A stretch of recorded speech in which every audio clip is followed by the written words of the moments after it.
Have you suddenly gotten scared without understanding why? Did you feel as though you couldn't breathe? That you got dizzy? That you felt a pain in your stomach or your chest?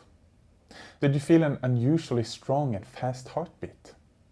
Did you get a sense of derealization where it felt like you were about to lose control or maybe lose your sanity?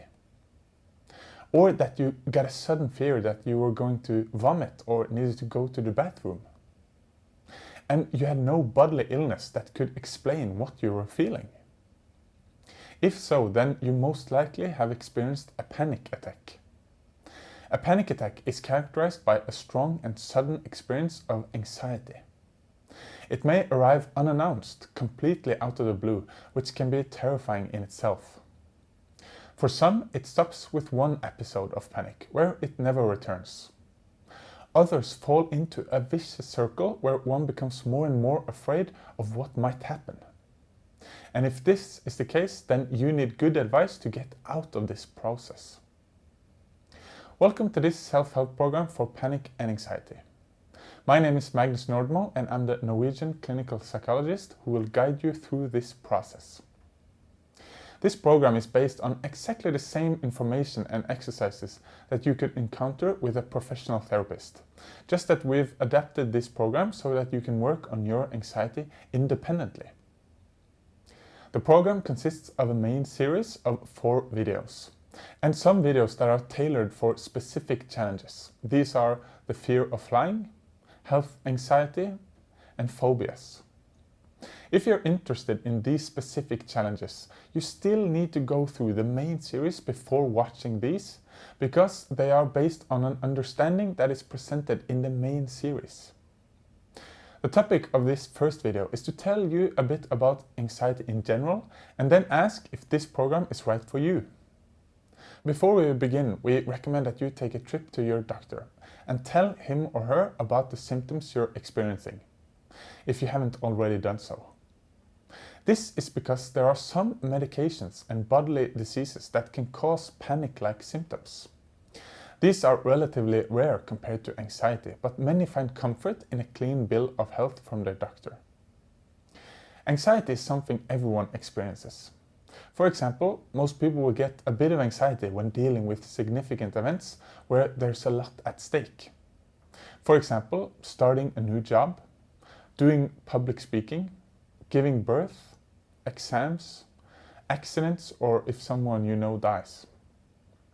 Anxiety can also be positive in some scenarios because it can make you focused and ready for action, although it feels uncomfortable.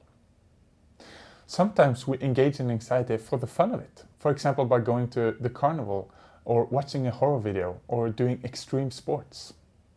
And here is an important point. Getting rid of panic and anxiety with this self-help treatment is not the same as removing all anxiety from all situations. Indeed, that's not really desirable. Anxiety, after all, has an important function. Those who are born without the ability to experience fear have a big handicap in life and are in great danger of injuring themselves. However, if you're struggling with anxiety, where it's taking up too much space and has become a nuisance in your daily life, then you really should take the appropriate steps to get rid of it. When we talk about anxiety in this video series, we mean this type of unhelpful anxiety. The goal of this self-help treatment is to give you the tools you need to get rid of this anxiety and become panic-free. The essence of a panic attack is in the relationship between the feeling of anxiety and a catastrophe thought that says something like, something terrible is about to happen. What terrible catastrophe one imagines varies from person to person, and it may vary over time. But it often revolves around certain themes. For instance, that one is dying or going crazy or having a heart attack or losing control or is suffocating or something like that. Anxiety can trigger the catastrophe thought, where the thought can quickly increase the anxiety, which in turn reinforces the thought. Now you're certain that something terrible is happening. These two can self-reinforce each other so that you can go from being completely calm to maximum fear in just a few seconds. We can build on this concept and mention that there are often frightening bodily sensations in the mix. For example, the experience of a pounding heartbeat can trigger the catastrophe thought, "I'm dying of heart failure," which in turn increases the anxiety, which in turn makes the heart beat even faster. The bodily sensations that scare you are connected to the thing you are afraid of. That is the catastrophe thought. Here are some examples. Heart failure may be connected to a fast heartbeat or double heartbeats. Suffocating may be connected to the feeling that you can't breathe, a tightening sensation in your throat and chest. Going mad or losing control might be connected to dizziness, feeling unwell, derealization, feeling strange. The catastrophe of fainting might be connected to the sensation that you're low on energy, dizzy, and fatigued. The catastrophe of vomiting in public can be associated with the bodily sensation of nausea. And the catastrophe of losing bladder or bowel control in public can be associated with the feeling of having to go to the bathroom and a pressure sensation on the bladder or bowels. The problem here is that the anxiety can trigger these frightening bodily sensations. Anxiety affects the body in a way that can be easily confused with the catastrophe one envisions. The anxiety can fool you into believing that a catastrophe is imminent, even when you are completely safe. We should also note that not everyone with anxiety experiences a clear catastrophe thought in connection with their anxiety and panic. Sometimes it's unclear what one really is afraid of, and it can be difficult to define it. It's common to say that, "I know this is silly, but I'm afraid that something terrible is going to happen, or that the world would collapse, or that I will just snap, or that the anxiety will get the better of me," etc. For many, the anxiety or panic itself is what they fear. Here, the catastrophe thought is that the level of anxiety will shoot through the roof and never come down again, forcing you into an anxiety hell that doesn't go away. We call this being anxious of anxiety. In this context, we should ask ourselves how many times you've experienced intense anxiety where you felt that the catastrophe was about to happen. Of all these times, how many times did something actually dangerous happen?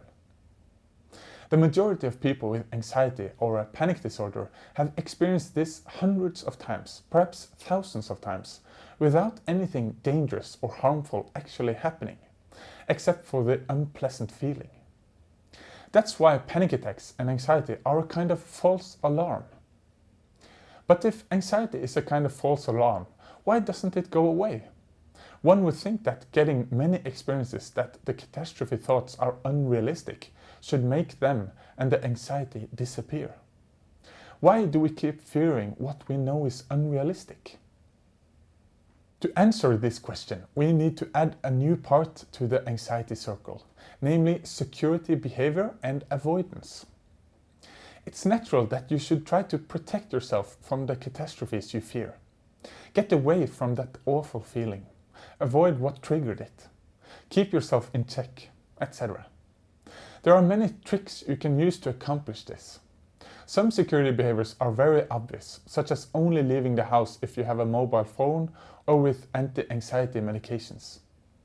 Others are more subtle and harder to spot. For example, if you change the way you breathe in an attempt to calm down your heart. Here are some more examples that are in line with the catastrophe thoughts and the bodily sensations we have used as examples. Control your breathing. Don't move or walk around. Feel for a pulse. Seek medical attention. Use nasal spray. Remove clothing around the throat and neck. Drink water. Avoid reminders about mental illness. Call for help. Repeat to yourself that you're not going crazy. Go home. Lie down. Stop the car. Stop what you were doing. Always stay close to a toilet. Going to the bathroom before leaving home. Avoid liquids. Wear incontinence pads. Don't leave home without an empty stomach. Carry a sickness bag. Avoid smells. Never eat in public. Here are some more examples of safety behaviors. Never leaving the home without assistance. Trying to distract yourself with your mobile, music or other people, magazines, etc. Always have a sedative available. Focusing on keeping control, pushing away the fear. Keep your heart rate down. Think of something specific or avoid thinking about something. Breathing in a specific way. Drinking water, eating mints or anything else. Drinking alcohol. The most prevalent method of avoiding anxiety is simply avoiding anxiety-provoking situations and experiences. For example, open spaces, crowds, places where one feels stuck, e.g. the cinema, public transport, elevators, sitting at the end of a bench, confined spaces, places where you cannot get help quickly, and so on. Others take great care in avoiding reminders of what they fear. For example, by avoiding certain television programs or reading about certain things, as this may trigger the anxiety. All in all, the goal of avoiding anxiety can get to the point where it has become a full-time job, where there's no room for other hobbies, friends or family. The worst job ever, in other words. The problem with safety behaviors and avoidance is that one never gets to reality check and disprove the catastrophe thoughts. You cannot answer the question, what would have happened if I didn't engage in avoidance and safety behaviors? What would happen if the anxiety flows freely with full intensity? Will it go away? How long will it feel awful? What will happen to me? With security behaviors and avoidance, our vicious circle of anxiety is complete. The anxiety has become self-sustaining. That is why we highlight that safety behaviors and avoidance has a paradoxical effect. The anxiety that you're trying to get away from is maintained because of the attempts to get away from the anxiety. In this program, you will learn how to get out of this vicious circle using an effective method called exposure therapy. This method is designed to get rid of anxiety, and research shows that it works. And not only that, research also shows that self-help programs based on exposure can have a good effect on panic. That means that a lot of people can cure it themselves, and that's why we created this program. But before you get started, it's important to point out that this kind of treatment requires a certain amount of effort on your part. It's one thing to learn about anxiety, but if you want to get rid of it, then you will have to engage with tasks and exercises that will be introduced in this program. You have to be willing to spend some time and resources on this project. If you do not complete any of the tasks, then you cannot expect a positive effect.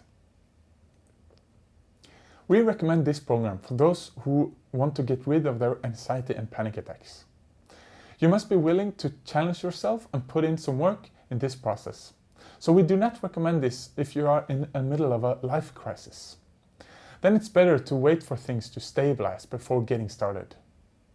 If the panic or anxiety is triggered by another underlying psychiatric disorder, for example, a personality disorder, depression, sleep problems, drug addiction, or another kind of anxiety disorder like OCD, then you should treat the underlying problem or condition. We have separate self-help programs for depression, insomnia and social anxiety that you can find in a link in the video description. For the other conditions, you should get a referral to a doctor or a psychologist. Although many can work on their anxiety on their own and completely get rid of it, there are many who need professional help and support in this process. If you engage with this program but aren't getting anywhere, then we recommend that you consult a doctor and ask for a referral to a psychologist or a doctor who treats anxiety. This program comes with homework assignments that are important to complete if you want to get rid of the anxiety. The first is to complete your own version of the panic circle as described. Use your own experiences and examples. You will find a document in the video description that you can use. Lastly, we want to point out that it's very good to repeat this video several times because there's a lot of information packed in every video. Repetition will make it easier to remember the what, the why, and the how. You can start the next module as soon as you have completed your own panic circle. See you later.